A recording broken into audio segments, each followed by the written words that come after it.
Hello दोस्तों, welcome back to stories by Nini. ये कहानी बिहार के राकेश जी की है जो मजदूरी करने के लिए दिल्ली आए हुए थे।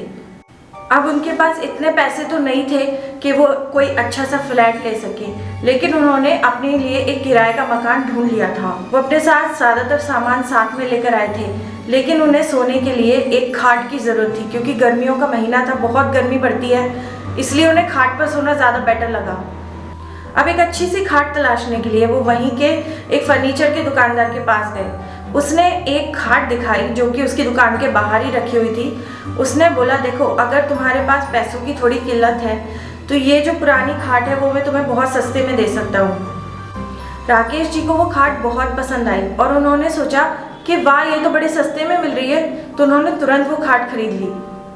अब जो पहला दिन था उस दिन वो मजदूरी तलाशने के लिए बाहर चले गए और जब शाम को आए तो थके हारे थे। उन्होंने बस खाना खाया और सो गए उस खाट पर। खाट उन्होंने अपने मकान के किराए के मकान के बरामदे में रख दी और आराम से उस पर सो गए।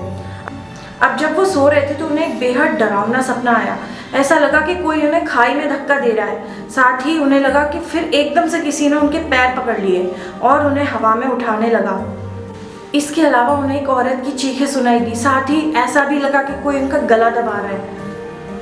राकेश जी घबरा कर उठे तो उन्होंने देखा आसपास कोई भी नहीं था, लेकिन एक बहुत ही अजीब बात थी, उनके हाथों पर, गले पर और पैरों पर खरोचों के निशान थे। इस चीज से वो बहुत ज्यादा डर गए। अब ऐसा उनके साथ लगभग हर रात होने लगा। उन्हें बेहद डरावने सपने आते और इतना ही नहीं, शरीर पर चोटों के निशान होते। जो भी उन सपने में उन्हें चोटें लगी होती थी वो रियलिटी में भी उनको अपने हाथों पर फील होती थी।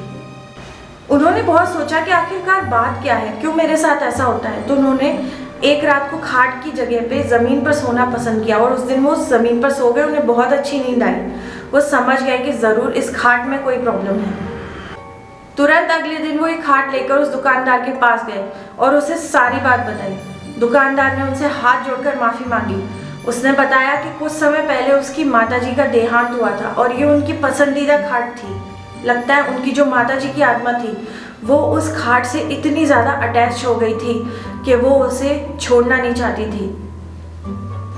ये सुनने के बाद रमेश जी ने अपने पैसे वापस लिए और उस दुकानदार को खाट पकड़ाकर वापस आ गए। उस दिन के बाद से उन्हें ऐसी कोई भी घटना, कोई भी डरावने सपने नहीं आए। तो ये थी आज की horror story. Thank you for listening.